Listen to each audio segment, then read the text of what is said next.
Have you ever wondered why the men women truly desire, the men who occupy their thoughts long after they've left the room, are the ones who reveal the least? We are told to be an open book, to share our feelings, our past, our every thought. But what if that's a lie? A trap designed to make you predictable, manageable, and ultimately forgettable. Mystery isn't an accident. It isn't a game you play. It's power. It is the natural byproduct of a man who has a world inside of him so vast, so compelling, that he feels no need to broadcast it. He is a closed book written in a language she is desperate to learn. While other men are shouting for her attention, he commands it with his silence. This isn't about being aloof or playing hard to get. This is about understanding a fundamental law of human nature, a secret known to emperors, warriors, and philosophers for centuries. The Stoics knew that a man's power resides not in what he says, but in what he doesn't say. Not in what he shows the world, but in the depths he chooses to conceal. Today we decode this power. We are going to explore why mystery is the ultimate key to attraction, how Stoic principles forge this magnetic quality, and how you can stop being a predictable commodity and become an enigma. Because in a world of loud, empty men, the one who is quiet, deep, and unreadable is king. The psychology of mystery. To understand the power of mystery, you must first understand the female mind. Not the modern, socially conditioned mind, but the primal, evolutionary mind that has been selecting mates for over 200,000 years. This mind is not attracted to certainty. It is obsessed with potential. Think of it as the unsolved puzzle principle. The human brain is a problem-solving machine. When presented with a puzzle, it releases dopamine, a chemical of motivation and reward, as it works towards a solution. An open book man is a puzzle that's already solved. He lays all his cards on the table on the first date. He tells her his life story, his insecurities, his deepest fears. The puzzle is complete. The dopamine fades. The interest wanes. The mysterious man, however, is a grand, intricate puzzle box. Every interaction reveals one small piece, but hints at a much larger, more complex picture inside. Her mind is captivated. Who is this man? What drives him? What is he thinking when he's quiet? He begins to occupy her mental real estate, not because he's chasing her, but because her own mind is chasing the answer to who he is. This ties directly into a core driver of female attraction, hypergamy. The biological imperative to seek a mate of equal or higher value. A man who overshares and is constantly available signals that he has nothing better to do. His time is not valuable, he is not valuable. But the man whose life is a mystery? His reserved nature implies a world beyond her, a mission, a purpose, a set of challenges and successes that he is focused on. He communicates, without saying a word, that she is being invited into an already exciting, pre-existing life, not that she is the sole focus of his empty one. This signals immense status and competence, the very triggers hypergamy is designed to detect. He is a challenge. He is a prize to be won, not a fan waiting for an autograph. Why scarcity creates desire. Let's talk about economics. An item's value is determined by its scarcity. Water is essential for life, but because it is abundant, it's practically free. Diamonds serve little practical purpose, but their rarity makes them priceless. In the world of attraction, your time, your attention, and your validation are your currency. The average modern man has made his currency worthless. He lives in a state of abundance for her. He's always available to text. He'll drop his plans at a moment's notice. He likes every one of her social media posts. He gives away his attention and validation for free, hoping to buy her affection. But in doing so, he makes himself as common as water. He quenches a momentary thirst, but he is never valued. The Stoic man understands this intuitively, not as a strategy, but as a way of life. His most valuable asset is his time, which he allocates first and foremost to his purpose. As Marcus Aurelius wrote, "The happiness of your life depends upon the quality of your thoughts." A Stoic's thoughts are directed inward and towards his mission. He is building his business, honing his craft, strengthening his body, cultivating his mind. This creates a natural, authentic scarcity. He isn't playing hard to get. He is hard to work for, hard to distract, hard to pull away from his path. When he does grant his time and undivided attention, it feels like a gift. It has weight. It has meaning. It feels like a diamond, not a glass of water. This is why social media is the great killer of modern mystery. Men document their every meal, every workout, every fleeting thought. They trade their enigma for a few likes. They make themselves utterly predictable. The Stoic path is to live a life, not to document one. Let your actions be known, but keep your inner world, your motivations, and your next move yours alone. The less she knows about your daily routine, the more she'll wonder about your life's trajectory. Stoic silence and power. The tongue is the easiest muscle to train and the hardest to control. The Stoics understood that true strength was found not in expression, but in restraint. The philosopher Epictetus gave this powerful advice. Be silent for the most part, or if you speak, say only what is necessary and in a few words. This is not a call to be an antisocial mute. It is a call to be deliberate, to understand that your words have power and overuse devalues them. The man who is constantly talking, joking, and explaining himself is perceived as nervous. He is seeking validation. He is filling the space because he is uncomfortable with silence. The man who is comfortable in silence is comfortable with himself. He projects an aura of immense power. He is the observer, the assessor. He is listening, thinking, processing. People become nervous around him, wondering what he's thinking. They start talking more, trying to fill the void, revealing their own insecurities in the process.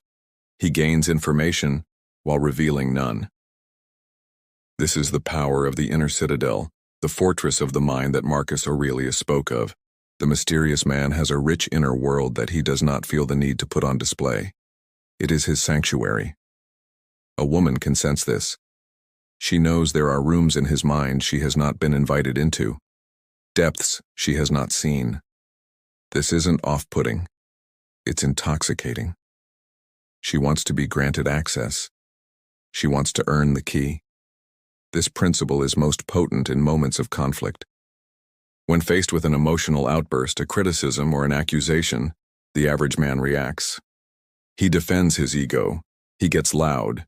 He becomes another emotional wave crashing in the storm. The Stoic man pauses. He remains silent. The philosopher Epictetus gave this powerful advice. Be silent for the most part, or if you speak, say only what is necessary and in a few words. This is not a call to be an antisocial mute. It is a call to be deliberate, to understand that your words have power and overuse devalues them. The man who is constantly talking, joking, and explaining himself is perceived as nervous. He is seeking validation. He is filling the space because he is uncomfortable with silence. The man who is comfortable in silence is comfortable with himself.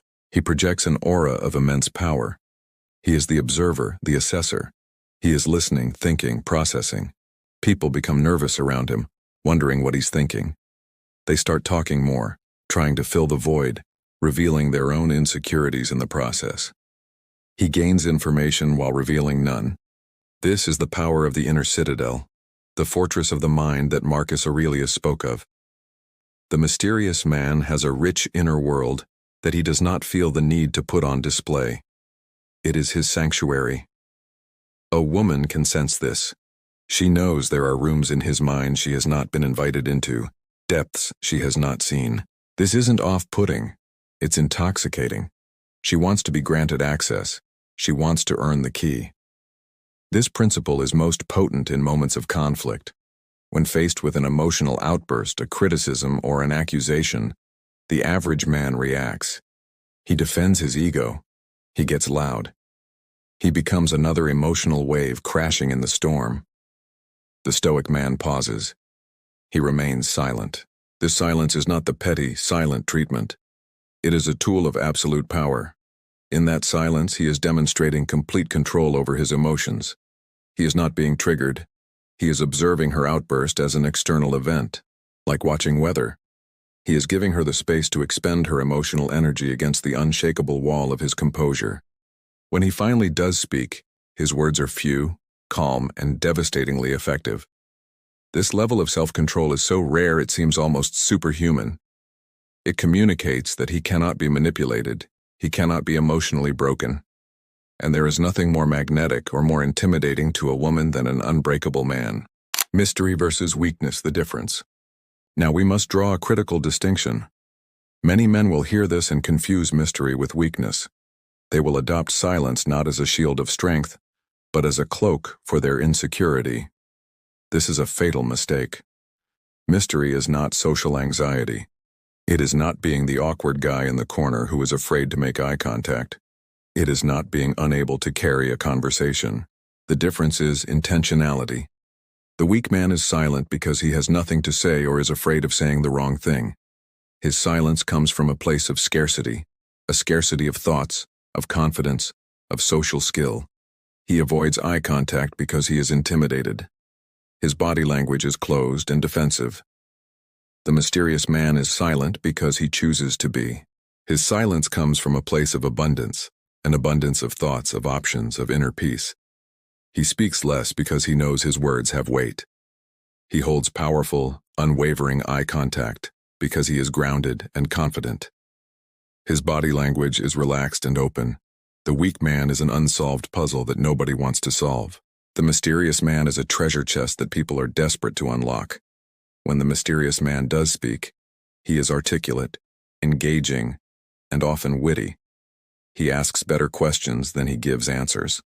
He is a master of turning the conversation back onto the other person, making them feel fascinating while he remains an enigma.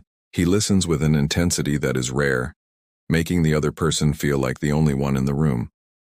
This is a high-level social skill, not a defect. So do not mistake this path for an excuse to hide from the world. The path of the Stoic is the path of the warrior, the senator, the emperor. It is a path of action and engagement with the world, but from a position of internal strength and quiet confidence. Cultivate your social skills, learn to tell a good story, learn to be witty, and then choose to use those tools sparingly, like a master craftsman who knows the power of every strike. How to cultivate mystery without manipulation. True mystery cannot be faked. It must be cultivated. It must become a part of your being. Here is the Stoic blueprint. First and most importantly, live a life worth being mysterious about. This is the foundation. Mystery is the shadow cast by a life of substance. If your life consists of working a job you hate, coming home to play video games, and scrolling through your phone, you have no mystery. You have emptiness. You must build your mission. Read difficult books. Learn a skill, a musical instrument, a martial art, a trade. Start a business, travel. Face your fears. When you have a rich, complex life, mystery is the natural result, because you simply don't have the time or the inclination to talk about it all. Second, practice deliberate speech. Before you speak, ask yourself 3 questions. Is it true? Is it necessary? Is it kind? If it doesn't pass this test, consider silence. Stop over-explaining yourself. When someone asks you what you did over the weekend, don't give a minute-by-minute report. Say, I had a productive weekend, handled some business, and then ask them about theirs. Be direct but brief. Let them wonder about the details. Third, be the interviewer, not the interviewee. In social situations, adopt the mindset of a curious observer. Your goal is not to impress, but to understand. Ask open-ended questions. What are you most passionate about right now? What's the most interesting challenge you're facing? People love to talk about themselves. Let them. By putting the spotlight on them, you take it off yourself, making you seem more powerful and enigmatic. Fourth, disconnect from the digital hive mind. Radically reduce your social media footprint. Stop posting stories of your every move. Let your life be a private film that only a select few get to see. The man who is constantly posting is shouting, "Look at me, validate me." The man who is absent is saying, "I am busy living a life you can only wonder about." That is infinitely more powerful. Historical lessons from Stoics and warriors. This is not a new idea. It is ancient wisdom, practiced by the greatest men in history. Consider Cato the Younger, the unshakable Roman Stoic and rival of Julius Caesar. He was known for his moral integrity and his deliberate, sparse use of words. In the chaotic, loud Roman Senate, other men would filibuster and give grand speeches. Cato would often sit in silence, but when he did rise to speak, the entire chamber fell silent. Every word was heavy with purpose and conviction. His silence was not empty, it was full of his principles. His mystery was his integrity. Or look to the warriors of Sparta. They were famous for being laconic, a word derived from their homeland of Laconia. They mastered the art of saying the most with the fewest words. When King Philip of Macedon was conquering Greece, he sent a threatening message to Sparta. "You are advised to submit without further delay, for if I bring my army into your land, I will destroy your farms, slay your people, and raze your city." The Spartans sent back a reply of a single word, "If." That one word conveyed more strength, defiance, and unbreakable will than 1,000-word speech. It was a testament to a mind disciplined by hardship, a mind that wastes nothing, not even breath. And finally, Marcus Aurelius, the most powerful man in the world, the Emperor of Rome. Yet his book, The Meditations, is a private journal. It's an internal conversation. He was processing the chaos of war, plague, and betrayal within the fortress of his own mind. He ruled the external world, but his true strength came from his mastery of his internal one, a world no one else could ever fully know. These men weren't playing games. Their mystery was a direct reflection of their discipline, their purpose, and their inner fortitude. They understood that the man who masters his own inner world becomes a figure of immense and irresistible power in the outer world.